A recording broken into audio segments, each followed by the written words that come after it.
In a couple days, I'm going to be headed out to California, to Orange County in LA to shoot some content. And I thought while I'm in the process of packing up everything that I need, I can show you what lives inside of my camera bag. So let's take a look.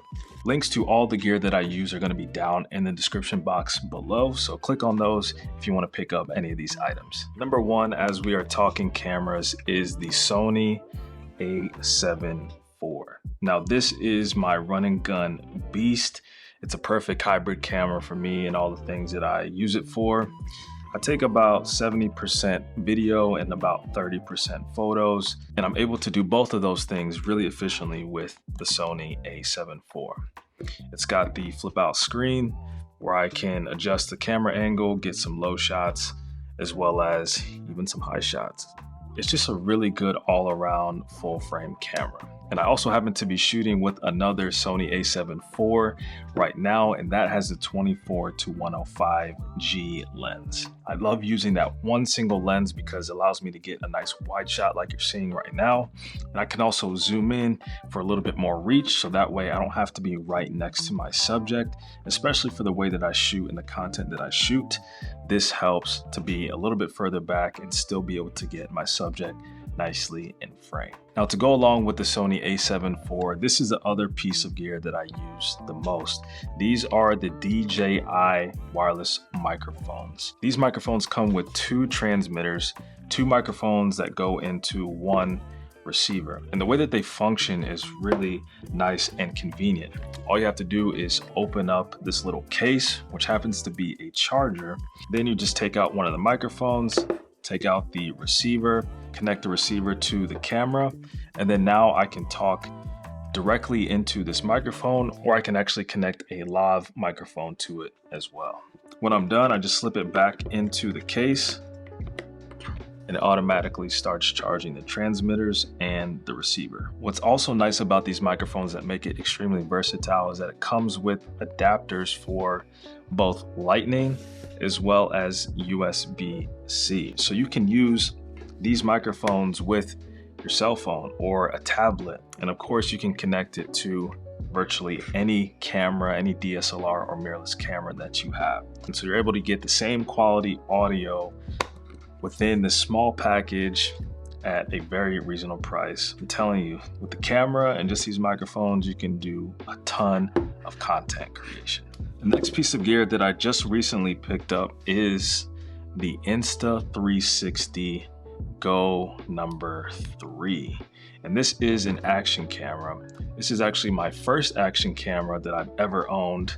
Of course, GoPros have been around for a while, and we've got some other competition with Insta360, with DJI, but I decided to pick up the Insta360 Mark number 3 because it's got this super small, compact form factor. I mean, just look how small that is. It's the size of my thumb right here. It also comes with what they call the Action Pod, which has a flip-up screen, has all the menu systems, a touch screen, and it allows you to get some really cool, interesting shots because of how small it is. It also comes with the Insta360 is this little pendant. You can wear this around your neck,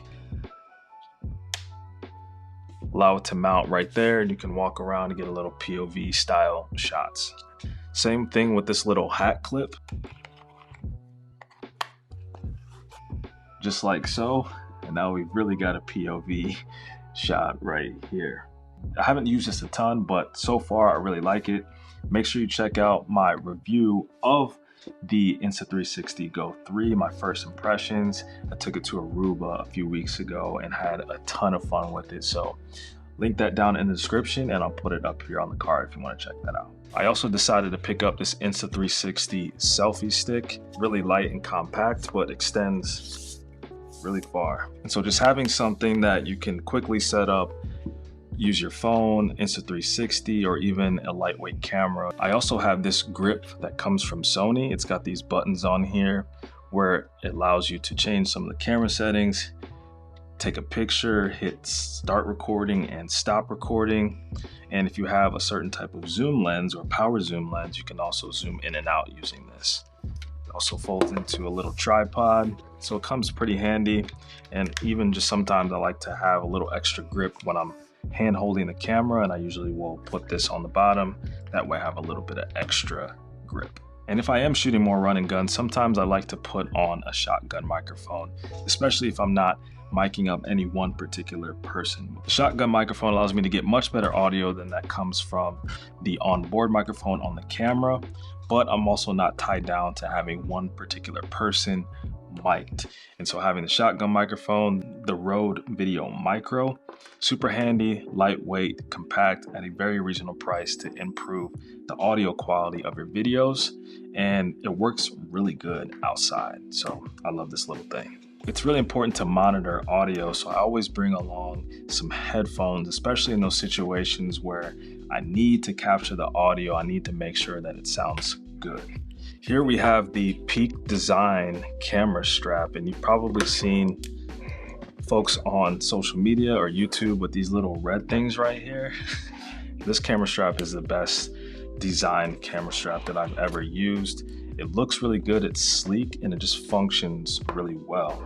I typically will use a camera strap if I'm taking a lot of photos versus video, where I'm stopping and starting with the camera, and I just want to be able to use both hands while either directing or moving something around. I can attach the strap to the camera and then be good to go. I also carry some variable ND filters. This allows me to stop down the camera, or basically decrease the exposure and the light that's coming through the lens. So that allows me to continue to have a lower f-stop, a lower aperture to get that blurry background, especially when you're outside in really bright light. Next, we have our SD cards. You can never have too many SD cards, and I put them inside this little case here. Got to keep these safe and in one place. For more storage, I also carry around these Samsung SSDs. This is the T7. And when you're shooting a lot of content, you're going to fill up most of your SD cards. So then you're going to have to put them on some type of hard drive for some longer term storage. And these work perfect. These have no issues with connectivity. They're super fast transferring files to and from. And when it comes to editing projects on them, they work flawlessly. Of course, you got to have some extra batteries. So I always have at least 2 batteries that I carry around with me. The batteries for the Sony A7 series are really good. They last a long time. I usually don't have to use more than 3 batteries for all day shooting. And if I had a situation where the camera was going to be stationary and we were shooting a long form piece of content, I do have a dummy battery. This dummy battery is super valuable to me because it allows the camera to basically run continuously without ever running out of power.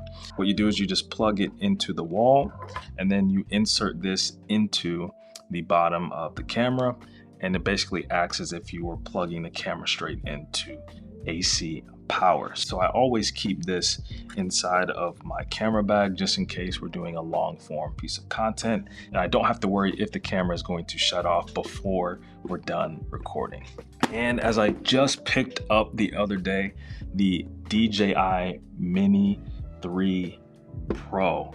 This is a small compact drone that I'm going to be doing a review on very soon. This is going to allow me to get some really cool aerial shots, some landscape shots, capturing the environment along my travel journeys, and as well as any type of event or any place that I'm shooting at.